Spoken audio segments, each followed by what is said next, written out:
Hello to all of you. We're going to get started. First, I'd like to thank you for joining us today for our webinar, Emerging Technology Trends in the Library. The Future is Now. I'm Janet Nelson, Director of Library Engagement for Demco, and I'll be moderating today's session. Before we get started, I just wanted to go through some housekeeping details, and then I'll introduce our speaker and she can start today's presentation. On your screens, you should see a chat box on the right-hand side of your screen. If you have a question or are having any type of technical issue, please feel free to type something there and we'll do our best to get back to you as quickly as we can. We'll be taking questions at the end of the session, so if something comes up that you'd like clarification on or want to respond to, you can type it into the chat box and we'll be compiling all your thoughts and questions to address at the end of the presentation. If we don't get to your question during the session, we'll be sure to get answers and post them with the recorded webcast after the event. There's also specific contact information available for Holly and myself that you should see on your screen as well. After the session, you can feel free to email us directly if you have specific questions that we may be able to help with. We're also using Twitter today, and the hashtag is #DemcoIdeas. You should be able to see that hashtag on the side of your screen in the chat box, and we are monitoring that feed as well for questions and comments. Just for fun, while I'm doing introductions, we're going to pop up a poll question on your screen to help us better understand today's audience. And our question today is, what types of technology have you tried at your library? And you can see what the choices are there, and you can mark more than one answer if you'd like, and then we'll show the results before we start our program. Now on to introductions. As I mentioned, I'm Janet Nelson, the Director of Library Engagement for Demco, and I'm moderating today's session. At Demco, we strive to find ways to better serve the needs of our customers, and these webinars have been a great way for us to connect and provide additional information around important topics for evolving libraries. We're all aware technology is ever-changing. Not only is technology playing a major role in how libraries operate and interact with customers, it's also providing new opportunities for learning and engagement. I'm pleased to introduce you to Holly Klingler, who will be our speaker today. Holly is the Tech Crusader at Northeast Ohio Regional Library System. Utilizing her traveling tech lab, she does training in current and emerging technology that may impact and assist libraries in serving their communities best. She also serves as an adjunct faculty member for Bryant and Stratton College. Holly has received accolades and awards for tech blogging and instructional skills, including a 2015 Cool Tech Award from Inside Business Magazine in Cleveland, Ohio, for her Emerging Tech Bits podcast. Before I turn this over to Holly, I just wanted to show our poll results. It looks like most of you have some experience with, or at least a good portion of you have some experience with robots and coding, but many of you haven't used any of these types of things. So hopefully you'll find new things today that you can incorporate into your library. So with that, Holly, we're going to put the controls in your capable hands and you can get started when you're ready. Thank you very much, Janet, and I'm excited to talk to everybody today about emerging technology. We are living in some amazing times in tech right now. Some of the trends that we only dreamed about in the past are actually coming true today. So, you know, we have the Dick Tracy watch now, and we have something that's getting closer to the Star Trek bioscanner. And we have robots that actually look like Number 5 in Short Circuit. And we have video games that allow us to put ourselves right in the action. So it seems like we are living in the future, which often means that for us as individuals and even for our libraries, that means it'll be years down the road before we actually get to implement some of this. But the good news is that that's actually not true. We can implement this, a lot of these things, and even better news is that it's actually, some of the stuff is actually cost effective. So we're going to be looking at, there we go. So we are going to be looking at some of the futuristic trends that are out and available today.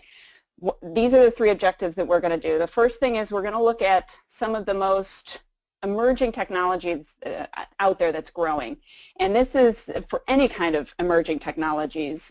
We're going to look at specifically at 4. Now we know there are a ton of emerging technologies like curved televisions and electric cars, and all of those are very, very important, but we're going to look at 4 specific trends. And that poll was actually very helpful because I get to see, what experience you have with it. And a lot of you may not have any experience or very little experience in virtual reality or wearable and e-health devices and drones and coding. And some may say, a lot of that seems like really personal technology, but actually all of those trends can actually be very educational, very public, and very useful. And it doesn't matter whether you're in a public library, a school library, an academic, or a special library. These can be applied, which is great. So that's the second thing we're going to do. We're going to look at cost-effective ways to get this in your library today. We don't have to wait years, which is awesome. We can actually get some of this stuff in for a fraction of what we originally would consider with some of this really emerging technologies. And then the third thing we're going to do is we're going to try and get patrons and staff comfortable and even excited about emerging technologies. And the reason why that's important is because no matter what position you're in, you are in an emerging technologies position. So, and that can be a little bit intimidating at first because, a lot of staff are like, I have to implement this new technology and I'm unaware of it and it's brand new and I'm a little nervous. But there are ways that you can get them excited. And the Department of Emerging Technologies is not scary. It's not far off. Anybody can implement this. And that's what I hope to show you by the end of this webinar, that there are really simple ways to get this emerging technology. And it doesn't take a lot of technical expertise, which is great. So one of the questions I have for you is, what are some of the emerging tech trends or gadget you're personally excited about? This can be about your library, but even more so, what are you excited about? And feel free to write it down in the chat box, and we'll share it afterwards in a follow-up email so we can kind of compare. So this can be anything from virtual reality, it can be holograms, it can be smartwatches. The best way to get people excited about emerging technologies in libraries is to get individuals just simply excited in emerging technologies. So it's really important to look at that and to kind of get excited about what's coming down the road. And believe me, there's a lot coming down the road. One of the major components or the major sources for emerging technologies is the Consumer Electronics Show. And I'm not sure if many of you are aware or familiar with it, but it's a yearly conference where almost 200,000 people ascend upon Las Vegas, and almost 4,000 vendors come and they release or announce their new technology. Thankfully, I'm lucky enough to be able to go, but I'm not the only one. I don't have a secret passcode or anything. Really, if you have a business card, you could be capable of going to the Consumer Electronics Show. It's informational. It's certainly you can be a buyer, but a lot of it can be informational as well, which is great. And you don't even have to go to the Consumer Electronics Show. As fun as it is, you don't have to go to the Consumer Electronics Show to be able to see what's going on. It's in the news, and this is the first week in January every year. And they release a ton of information on the newest technology. And the good thing about that is that it can be, as the Public Libraries Online says, the crystal ball for what's coming in emerging technology, what the trends are. And this is going to be what your patrons are asking about. This is going to be possibly what you can implement. So they have 3D printers, they have lots of coding, they do have concept cars, and they have curved TVs, but they have a lot of things that you can actually implement now too, which is terrific.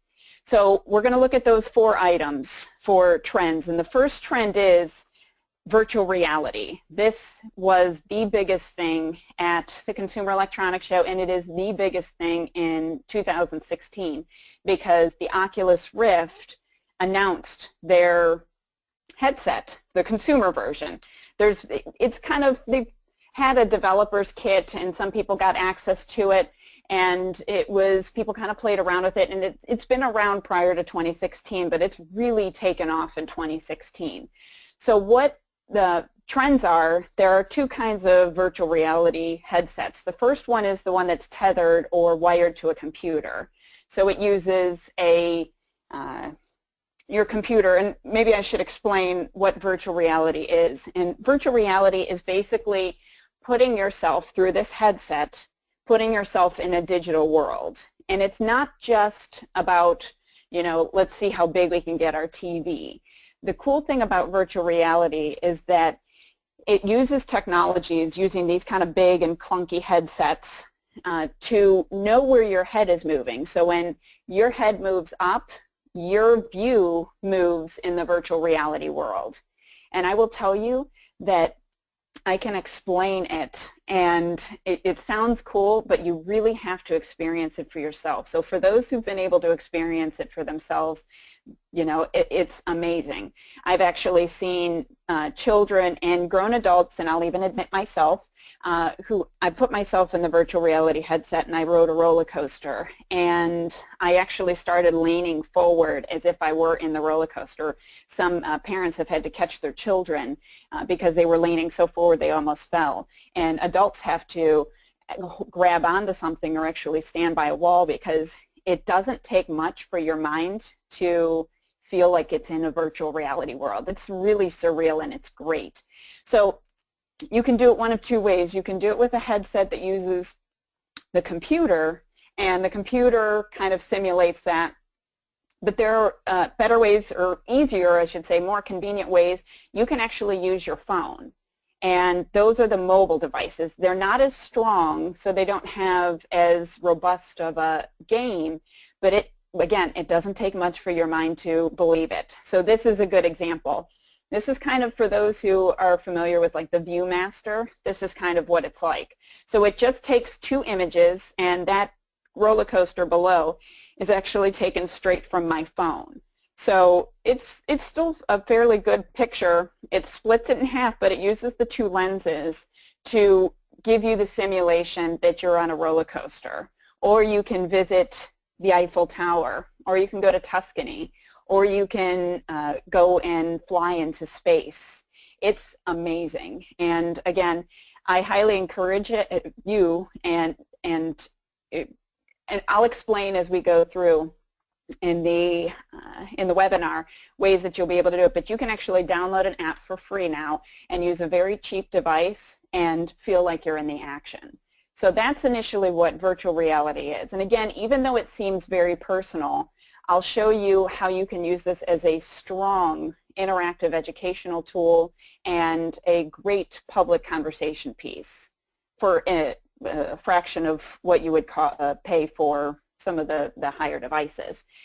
So another thing that's become extremely popular is we don't just want to move our head around, but in order for it to be a true virtual immersive world, we need to, be able to interact with our hands and even our whole body, our whole selves. So this is becoming extremely popular, is having the controllers. Again, the headset itself looks pretty clunky, as we can see. It still looks, this is probably something we're going to look at like we look at the 1980s computers, the gateway computers, that they look pretty clunky, and it'll probably be much sleeker in a couple of years, but right now we have to have those big devices. The reason for that is because, again, even though it takes a little bit of time or not very much for our minds to believe we're in an immersive world, the picture has to be quick enough, so right when we move our head, the picture has to move too, or else it can give us a little bit of seasickness. So they've gone leaps and bounds in making it feel very, very realistic. So, but we want more realism. We want to be able to put our hands into the action and our whole bodies.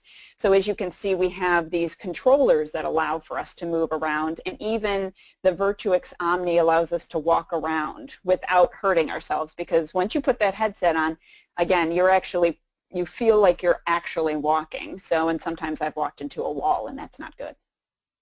So the great thing about virtual reality is that you don't have to use it just for the sake of virtual reality. One of the biggest things that happened at the Consumer Electronics Show, and we can do in our libraries, is use virtual reality for any experience.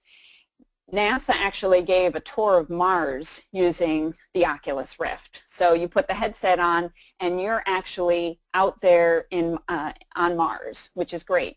And even Kia, to simulate their their vehicles, they had an Oculus Rift there for them to be able to show. So imagine giving a tour of your library or your facility using virtual reality. And there are cameras that allow you to be able to do that. In fact, hopefully tomorrow we have a camera. We're actually going to do try out a virtual reality experience. We have a new director, and we're going to have her introduce herself in virtual reality, which is really cool. And now all of our customers are able to experience it. And then you just go, you can put it on Facebook, and I'm sure you've seen those 360 videos. You can use your phone and move it around. So it puts your patrons in the action. It puts your students in the action. There are also near virtual reality experiences. So that looks like a normal over-the-ear headphone set, but actually if you pull it down, it has places for your eyes, and you are actually looking through the arch, which simulates like a 70-inch television set. So while it doesn't move around with your head like virtual reality, it gives us that experience of being completely immersed. And again, this can be a great learning tool right now and in the future for going on field trips and experiencing events, all in the comfort of your own home or the comfort of your library. So again, we'll talk about ways that you are able to use this virtual reality headset, and it's not $1,500, it's $15.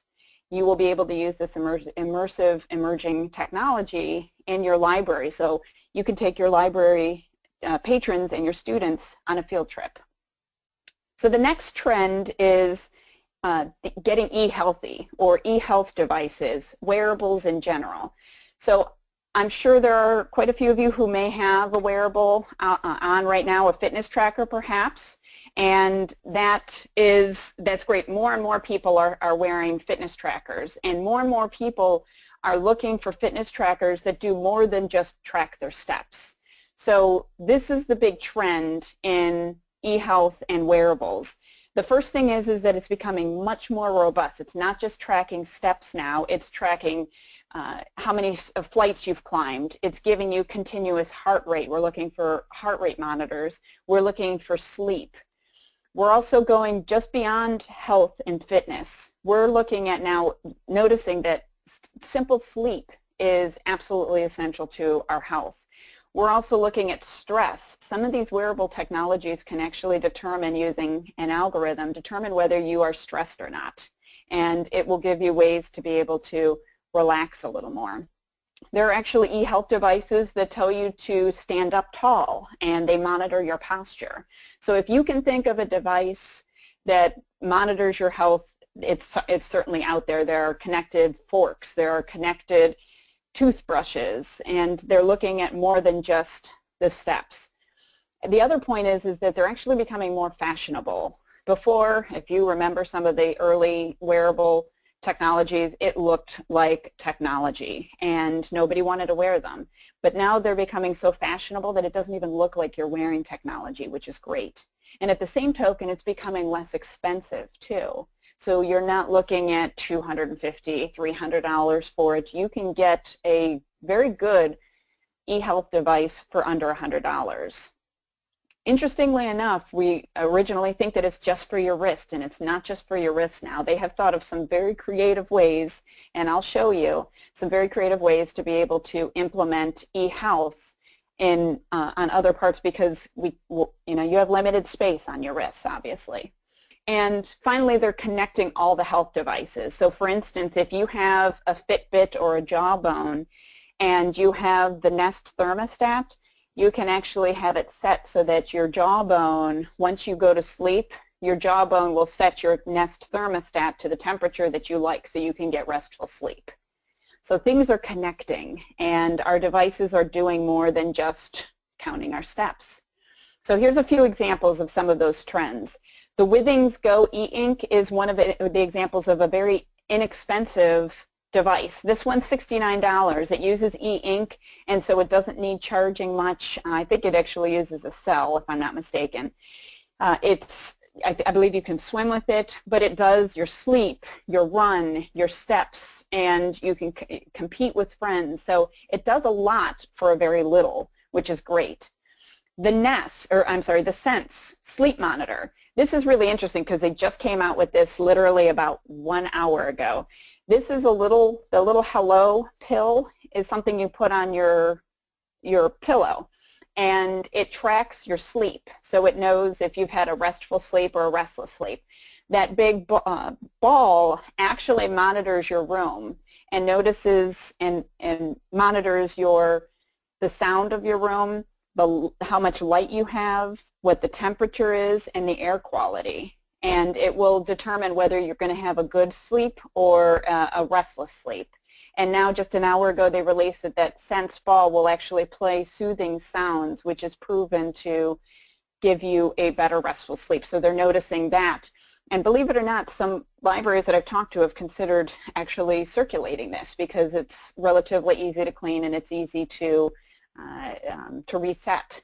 So those are certainly options, and again, it's more than just your steps. The Withings Thermo is not out yet, but it's coming out, and all it uses is contact of your forehead very quickly, and I think it uses hundreds of data points to create the most accurate or actual temperature that you have. It's one of the best, and it's easy that's out there. And so as we see, you also have your asthma. You can track asthma, you can track diabetes, and so we want to make sure that's connected. There's a pill box that actually can tell you whether you have your device, whether somebody has taken that pill or not, so this could be good for people who might have Alzheimer's. So all of these are great options for technology that are diverse enough. So the Bragi Dash is actually one of the most anticipated devices, and it just launched yesterday on Amazon Launchpad. And this is a good example of the wearable technology that it's not on your wrist. This tracks your steps. It can house 1,000 songs. It takes your temperature and your heart rate. And it is quite an amazing device, and again, you just use it as earphones. It's completely wireless. So it's an amazing device that is highly anticipated. It uses the same kind of technology for hearing aids to be able to connect between the two devices, and then it also checks your vitals. So you can track your steps with earbuds. And if you really want to make sure that you're drinking enough water, you can have an Osmo connected cup.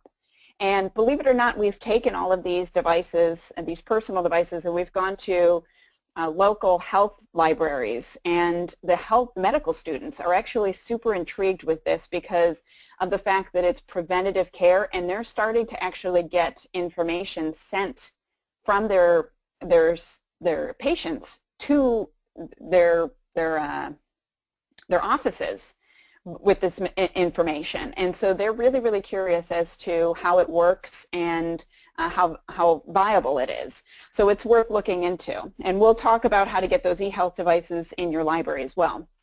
And it sounds like a lot of you have already considered or have implemented coding and robots in your library, which is great.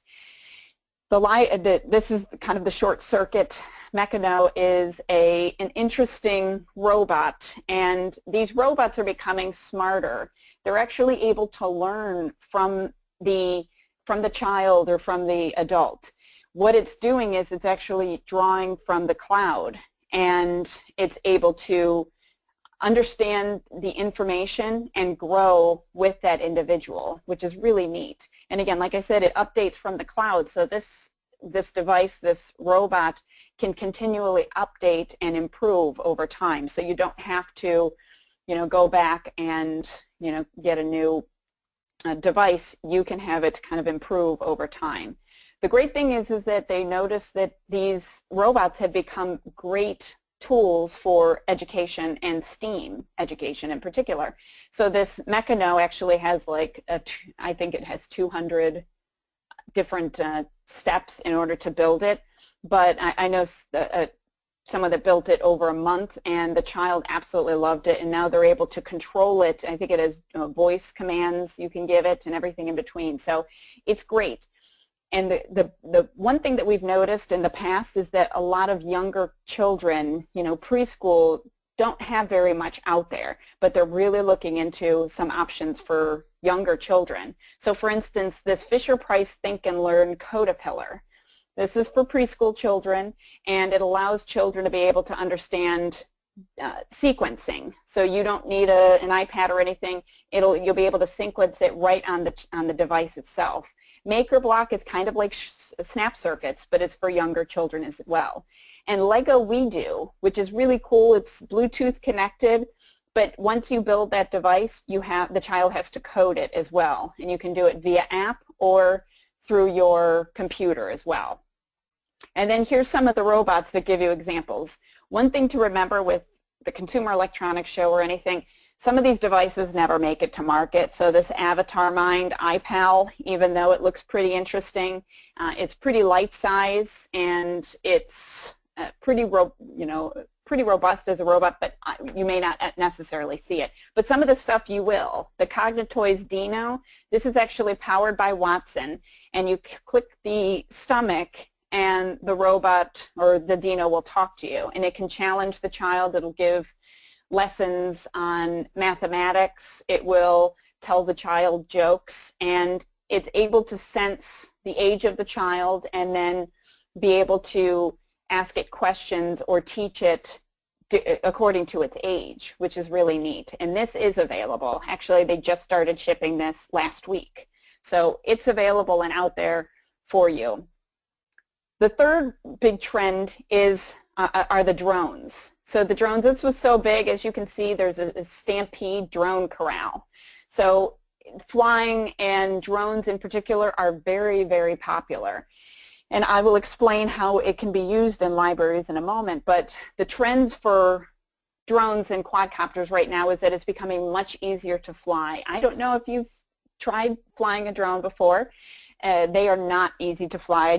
I know a director who recently got it, and within 5 minutes of her first flight, she flew it right into traffic and it got ran over.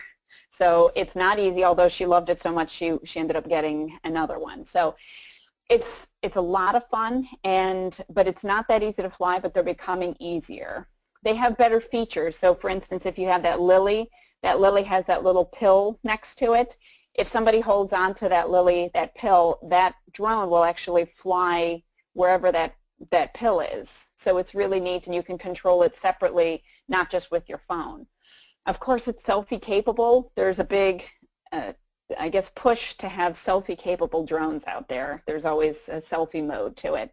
They're small but powerful, and they add safety measures. So this is kind of the ultimate drone. This is the epitome of all of those trends. This is the Fly. It's completely surrounded so that you can make sure that there's safety. It's autonomous. It has a camera. It does have a selfie mode and everything in between. So these are safe drones, fun to fly, and great to explore using the camera.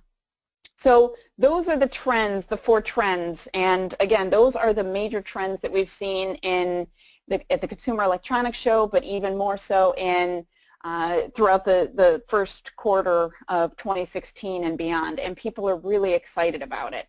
So the second question is, what technologies are you working hard to include or use in your library? And again, we can share this afterwards in a follow-up email, but it's important to look at, and again, a lot of libraries are trying different things. Some are doing the 3D printing, and some of them are doing the robots and coding, but others may be going in a completely different direction, like virtual reality. And so that's why we chose these 4 items or these 4 trends, because it's very, very new and exciting, but it's also something that can be easily implemented in libraries. But not everybody thinks of it. You may not necessarily think of virtual reality specifically in your library. So here's how you can get virtual reality in your library.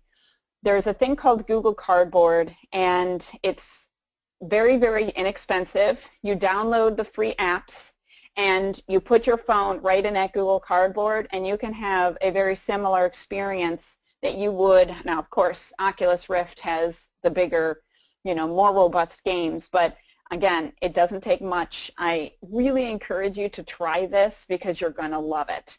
And you can have YouTube videos that have 360. You can have Facebook videos that are 360. And the children really enjoy it because it gives them that immersive experience. Now, I know libraries aren't lacking any cardboard, and the good news is that you can go to Instructables.com and you can facilitate a program where the children or teens actually make their own Google Cardboard. You can get those simple, they're just plastic lenses and a few other components like Velcro and magnets for the side button, and you can make your own Google Cardboard. Again, if you want to, you can get it online, and again, it's about $15 or so. Google released this thing called Google Expeditions, and it's for schools, and Google will actually send you a set of Google Cardboard headsets for your school in your classroom. And it comes with lesson plans and apps and everything to take your students on a virtual reality field trip.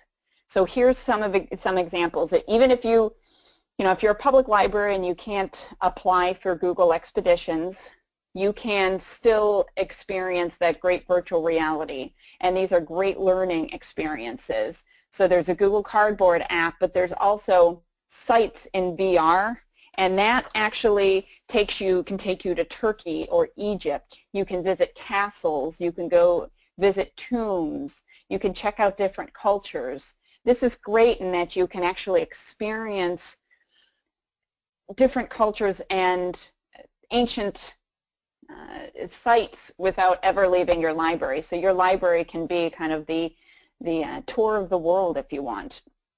But you can go in a different direction and have Anatomy VR where you can explore a bile duct or the human brain. You're just like a little pill, and you can actually go through the bloodstream.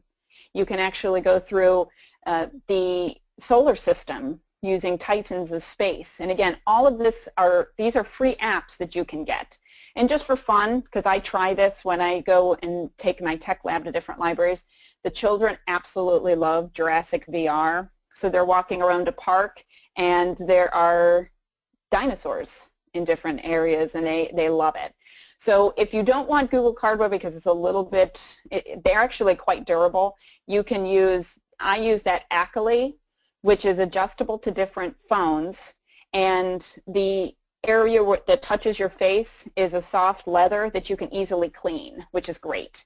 So you can easily clean that area and you're good to go, especially if you're using this for public usage. Again, all it takes is a phone, this Ackley, which is $29, and these apps, which are absolutely free. And these are just a sampling of many of the different virtual reality headsets. So it's pretty easy to implement that. Coding in your library. So I don't know if you've experienced Dash Robot. This is for younger children, but anyone from preschool and even before that up to adults absolutely love Dash Robot. It's easy to drive, but you can code Dash as well, and they have very good free apps for you to code that robot so that you change the colors, you change the speed. Sphero Ball, the Spark edition, does the same exact thing, only it's for older children, and it really teaches them code. And then Ozobot, if you've ever tried Ozobot, which is one of the coolest little robots that are out there, it allows you to code using markers. So you use black, red, green, and blue markers, and Ozobot, if you go online, they give you codes, and you can actually code the robot. So this is what it looks like. And this was at one of the libraries that we took this little robot to. And so the children actually think they're just drawing and they're using these little dots. And I said at the end, they're like, yeah, I just tested my drawing. And I said, that's not a drawing, right? You just coded a robot. And they're like, nuh-uh.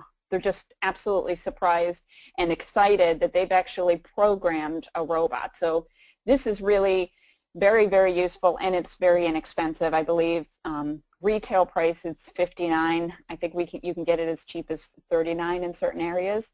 So It's a terrific tool that's relatively inexpensive and a great alternative to teaching code. And the best part is Ozobot and Dash Robot Spheriball, even Pixel Press Floors. Pixel Press Floors is a free app, and it gives you paper with instructions to build your own video game. Right now it's only slated for iPads, but it's 100% free. Free app, free lesson plans, everything, and it's phenomenal. So I've had libraries facilitate their own video game program, and again, all they're doing is using a grid piece of paper, pencil and paper. They scan it using their iPad, it pops up. So lesson plans are out there, because a lot of libraries are like, you know, they may be overwhelmed and they don't have the time to do a lesson plan. These lesson plans are out there for you, which is nice. And then here's some of the robots. So again, Dino by Cognitoys is out and available for you. The Miposaur is a gesture-oriented robot, and it teaches children about gesturing. It also gesture controls, I should say, but also you can code it with the app as well. They have apps. And then the Fisher-Price Smart Toy, these are for the younger children as well. All teaches, and they're able to learn. They are connected to the cloud, so they can be uploaded and improved as time goes on, which is really nice. E-health and wearables. So e-health, again, this seems like, okay, these are personal devices, and that can be true, but libraries are realizing that with the rise in healthcare, it's really important to have alternative methods, and they often go to the library. And so you can provide some of these e-health not toys, but because they're actually, some of them are FDA approved, to allow you to be able to offer alternatives for education and such. So the Withings Bluetooth blood pressure cuff, again, you just tap the button and it's connected to your phone, and it takes your blood pressure. You can use an anonymous user, so you're not saving any information to avoid any privacy issues. But I worked at a library that every month the fire station or Rite Aid would come and they would do blood pressure screenings. But you can do this, and I think at retail it's either $99 or $129. So you can have this, it's connected to an app, and you do the blood pressure for your patrons. The Misfit Link is $20. It's $19.99, and some libraries are considering circulating this because it's the equivalent of a book. And so libraries can allow patrons to be able to experience this preventative health and experience these new trends without breaking the bank. And one of my favorites is this Cardia, or it used to be called the LiveCore. And what it is, it's smaller than a credit card. It's extremely thin. It's about as thin as a pack of gum, but it is a mobile EKG. And what you do is you put it right behind your phone, and you put your 3 fingers on the device, on those metal pieces, and it takes your EKG. I took this to the medical school when they were looking at it, and they were absolutely astounded and very surprised and pleased with, they said, oh, it's a terrific reading. So I don't know the difference, but to them they were like, this is an absolutely fantastic device. That is under $100. I think it's $99 for the newest version, the 3rd generation. So you can have an EKG there. And people just want to see it. They just want to experience some of those new devices. So here's some possibilities you can do with eHealth in the library. As we know, the summer reading theme is focusing on health. So this may be a great opportunity. And again, all of the things that we discussed are available now for you to be able to try. So there's a possibility you could circulate relatively inexpensive eHealth devices. You can do the Sense sleep pill, or you can do the Misfit Link. Another option is creating monthly staff or patron challenges. You can do that online, and there's a place called Matchup. I do believe there's like a monthly fee for it, but you can actually do different challenges together, and you can connect different fitness trackers, or you can connect your phone as well. So if somebody doesn't have a tracker, they can use their phone. You can do monthly tracking focuses where 1 month it's the Water Warrior Challenge, or the next month it's the Sleep Superstar.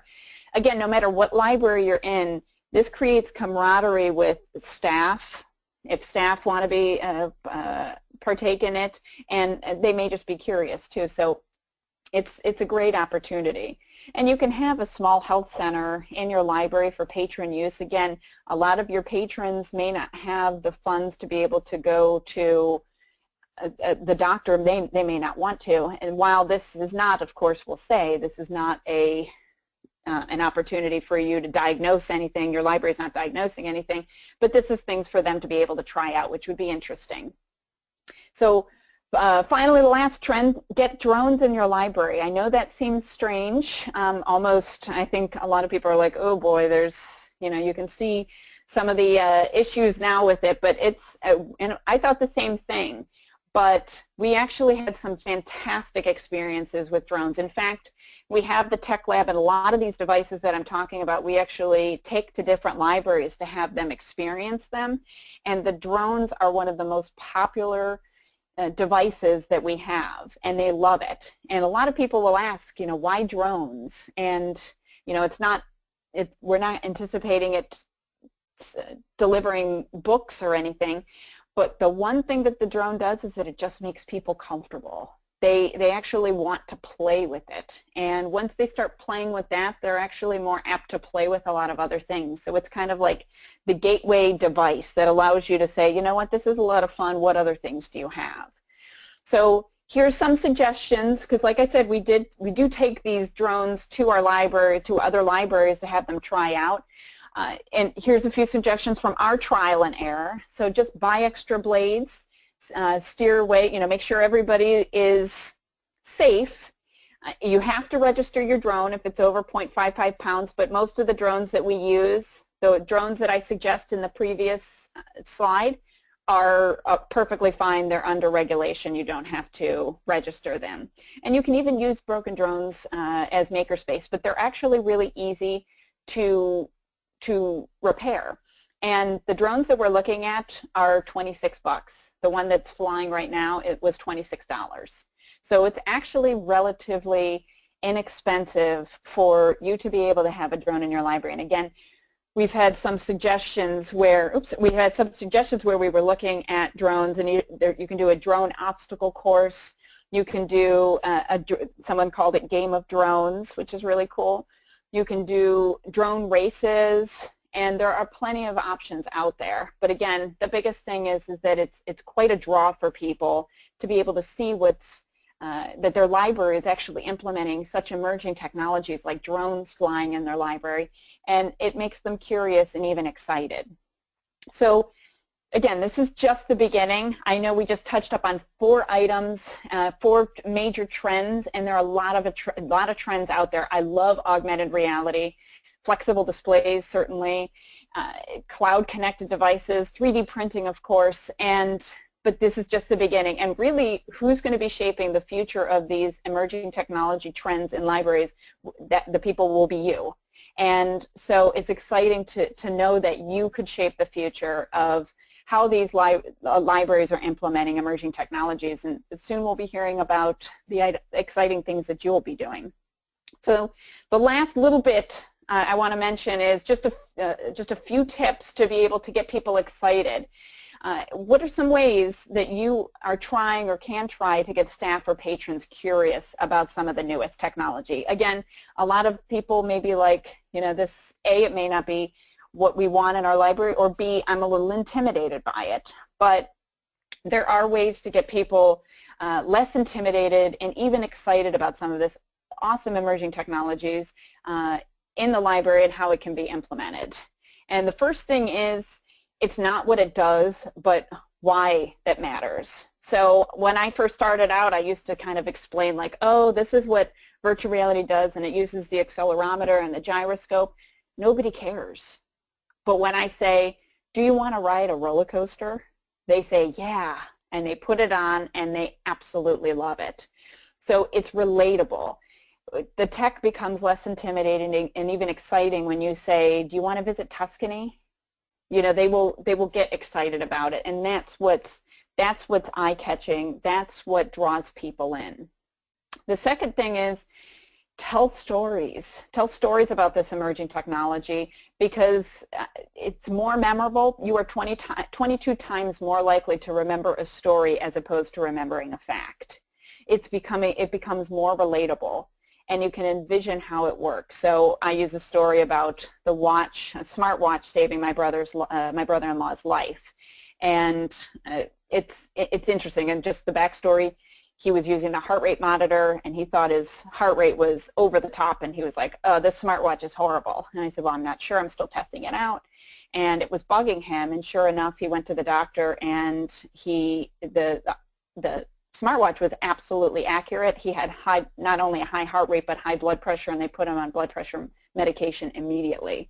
So I tell him, of course, that the watch saved his life. And so those stories, again, really, really help to make it relatable and less intimidating. The third thing is admit that you don't know. Because this is emerging technology, we really don't know. And sometimes when I say, and most of the time when I say, you know what, I don't really know how that works, I actually see a lot of relief in people's faces when they're like, oh, well, if you don't know, you know, and then they're like, oh, we can explore together. And to them, that's much less intimidating to them, because they're like, oh, now we can explore together. I don't feel judged. So admitting that you don't know can be a great tool to getting somebody to want to know more. And finally, make it a playground. Sometimes just grabbing a drone, and you know, drone, again, $26 is not expensive, and you say, let's try it out, let's play, and people get excited about it. And most of all, I said, well, how's this going to fit in the library? How's that? When I bring this to children and even to adults, what's interesting is I don't worry now about how it fits, because every library is different, and they all tell me how it fits best for them. And it's interesting. So I try and kind of come with this lesson plan. This is how it's going to help you. This is how it's going to work for you. Ultimately, it doesn't matter. They will tell me, and that's why it's exciting. This emerging technologies, we don't know exactly how it will fit until we actually dig in with it, and that's the exciting part.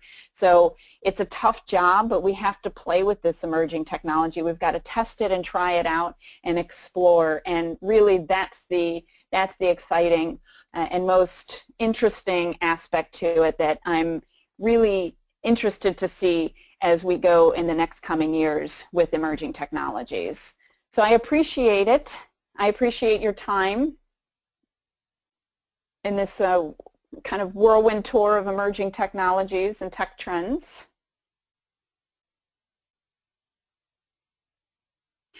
Okay, we do have some questions, Holly, if you're ready to answer those now. Absolutely. Thank you for sharing all your information on this. It's been great. Okay. One of the questions that came in was, is there a concern about people losing track of their own health needs because they're depending upon a device to monitor? So the example was, what if a device fails when a diabetic needs sugar and they don't know the signs themselves? That's a great question. And the good thing about it is with technology, when it works, certainly, the great thing is that it is one of the best trackers for our health. It is not biased, as long as we continue to remain consistent with it. But yes, we have to make sure that we're not relying so heavily on it. And ultimately, the devices can only state what's, the facts and the data. And we really have to be still be cognizant of it, and oftentimes that data can actually help us. A good example of that was someone had a fitness tracker, and that fitness tracker started to show a high heart rate, and for about 2 days, and this person was like, this thing is, at first I was going to take it back, I wasn't sure, and then 2 days later she got a really bad cold, and she realized that data actually knew before she did that she was actually getting sick. So we can rely pretty heavily on it. Now that doesn't always mean that's true, and we can rely heavily on it, but really it should be kind of both. It can help and enhance us. It can make us rely on it too much, and when it's no longer working or not accurate, it can be a problem, but it can also enhance it as well. Thanks, Holly. That's super helpful information on that. Another one about specific types of devices, some concerns out there around drone regulations. Are there things that are considered when they're used in libraries? Are there governmental regulations around privacy and safety hazards and things like that? And then ultimately, kind of how does that affect insurance premiums for the library? Well, one thing that we've been learning about drones in general and drones in the library is that it's still such an emerging technology that the laws themselves are having trouble keeping up with it, and oftentimes it has been kind of experience first before laws and regulations. And I myself, again, having the drones in the libraries, have learned a lot through the experience, to the point where I do believe you definitely need to make sure that there are safety issues with the drones that we have. The two that I suggested in the presentation, you don't need to register them at all. That being said, you need to make sure that there are some safety measures in place, because they're not easy to fly. The ones that are cheaper are also not easy to fly, and you want to make sure that everybody's safe. I always have the blade protectors. I always make sure that I get drones that don't hurt or cut or anything of that sort. But it's still a flying object, so you do have to make sure that you have some things in place. The insurance premiums, I've not experienced anything of that sort yet, simply because, again, it's still so new. But you might want, if you were to do a drone program, you might want to do a waiver first or something of that sort. Again, this is not saying, I have not had anybody get injured before with the drone, but I've had younger kids, try it out, and they weren't aware of how fast it flies, and again, anything could happen. So maybe a waiver would be something that would be a necessity at first. And as these new emerging technologies come into the library, we're going to be learning, and that's why it's so important to be able to share that information. Like I said, as far as I know, no, there hasn't been any strict regulations, but it's just the very beginning of drones in the library, and we should certainly be looking at safety as well as the fun aspect to drones. Thank you for that feedback. Again, very helpful as we're trying to explore some of these new things. Another question that probably a lot of people have on the top of their mind that's come in, are there any grants to purchase emerging technology devices? Oh, I'm none that I know of. Although I'm different. I work in an organization that trains libraries rather than a school library or a special or a public library. I do know that the Google expeditions to get virtual reality, they are taking, you can apply to the Google Expeditions program, and I highly encourage schools to be able to do that. Currently they don't have any libraries that can apply, which is disappointing, but maybe if more of us kind of ask them and bug them about it, maybe they will open it up. But as far as other emerging technologies, I don't know of any, but I can certainly look that up and see, and maybe I can do that in the follow-up email. That would be great, Holly. Another thing that I can volunteer is that Demco does have a grants database available on our Ideas and Inspiration website, and sometimes you'll see technology types of things, or I would imagine that some of these things could potentially be considered with STEM or STEAM programs, and there seem to be more and more grants available to get that type of technology into the library. So some things you might want to consider around that. Great. That's great. Okay, and another question that we had was, do you have any, and you didn't talk about the 3D printers today, you kind of brought it up on the one slide a little bit, but do you have any examples of how people have used 3D printers in the library and whether it's cost prohibitive? I do know the library that I spoke with, we have library facilities that actually loan out 3D printers to other libraries. They love them, and they say they're constantly out on loan, but at the same time they always have two because one may be having an issue at one point or another. The great thing is that 3D printers are coming down in price very quickly. I believe Mattel is actually going to release a $300 3D printer in the fall for children. So that's very promising, and they also say that it's supposed to be very easy. Right now it's still very cutting edge, and libraries are using it. I know the Cleveland Public Library has their 3D printing area that is on demand, and people remotely will send 3D printing material to them to have it printed out. But everybody is, we're kind of exploring things in different ways according to their individual communities, and the 3D printers now are, some people still call it the bleeding edge because there's still some trial and error with it. But again, the good news is that it's becoming cheaper and more user-friendly, and that's great news.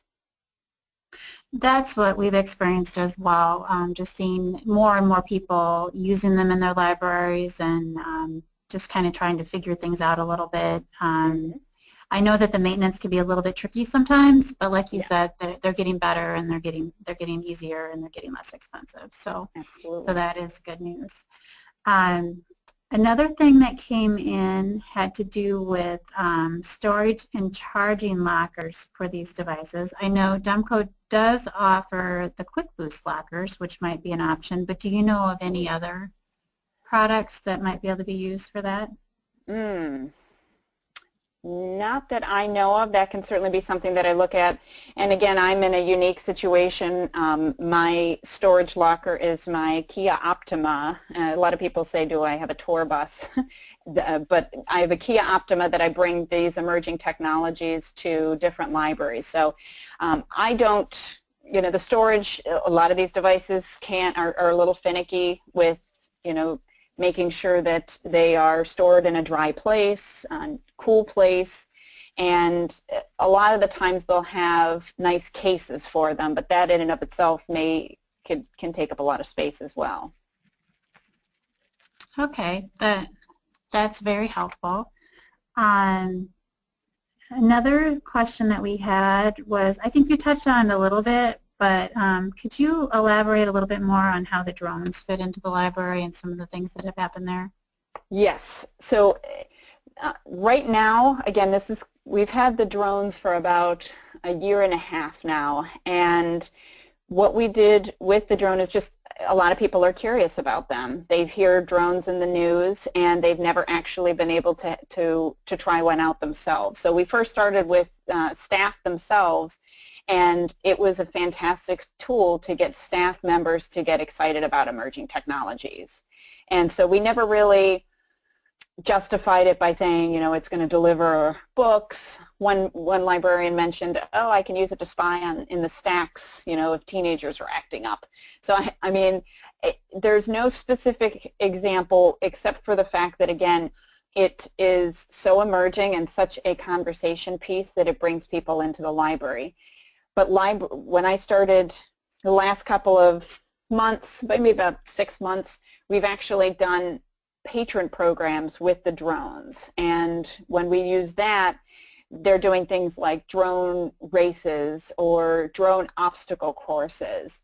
And it's great for looking at STEAM opportunities for exploring what these drones are, how they can be used, and understanding the background of it. So it's, again, an educational tool, but in my opinion, it's one of the best tools to get people to feel comfortable because it doesn't break that easily. It's a lot of fun. It's kind of a toy, and it's a great gateway to get people excited about new tech down the road. Perfect. That's very helpful that you clarified that. So with that, I'm going to go ahead and wrap things up now. I'd like to thank Holly for sharing her insight and ideas around how we can better understand and utilize these new technologies within our libraries. We hope everyone was able to take away a few new ideas to try. There's some great discussion, and we appreciate you all sharing your time with us. You will be receiving a survey at the end of the webinar to let us know how we did. Please take a few moments to fill it out. We'd love your feedback so that we can make these sessions even better in the future. Feel free to comment on other topics that you'd like more information on or speakers you'd like to hear from so we can consider building some of these things into our future schedule. In the past, we have received some really great feedback that's helped with some of our previous webinars to help focus on topics that you're most interested in. A recording of this webcast will be available on the Demco Ideas and Inspiration website by tomorrow. Ideas.demco.com, or if you can't remember that, the site can also be accessed through the demco.com website. So if you missed something or just wanted to review, you can go back and refresh yourself on the presentation or share it with your colleagues. Next week, you'll be receiving an email that will include resources such as the slides, a Q&A log that documents the answers to the questions that came up today.